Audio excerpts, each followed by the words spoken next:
In 2004, I was a medical laboratory technologist working in the hematology lab at the QE2 in Halifax. My job involved assessing blood and bone marrow for blood cell abnormalities. It never crossed my mind that one day I would receive the diagnosis of myelodysplastic syndrome, a bone marrow failure cancer. This would be one of many shocks to come. I remember my supervisor at the time as she trained other techs to identify certain cells, cancers, and diseases. When she talked about MDS, she would always comment that patients with MDS do not do well.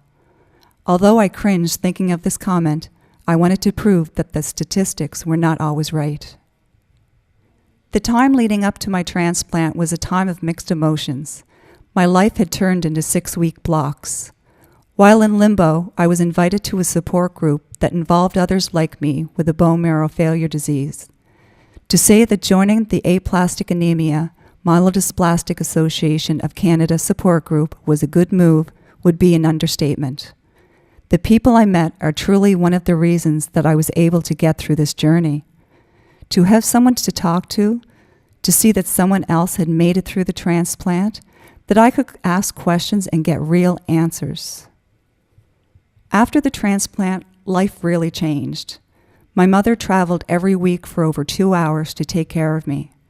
She stopped her life for mine. I was supposed to be the one looking after her, not the other way around.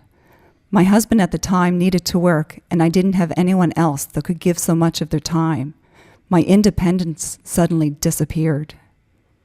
Through the support of a great family, friends, and the community, the support of others going through a similar journey like me, strong connections were made.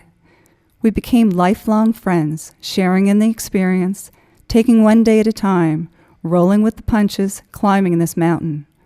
My support group friends turned out to be the present, wrapped up in this barbed wire we call life.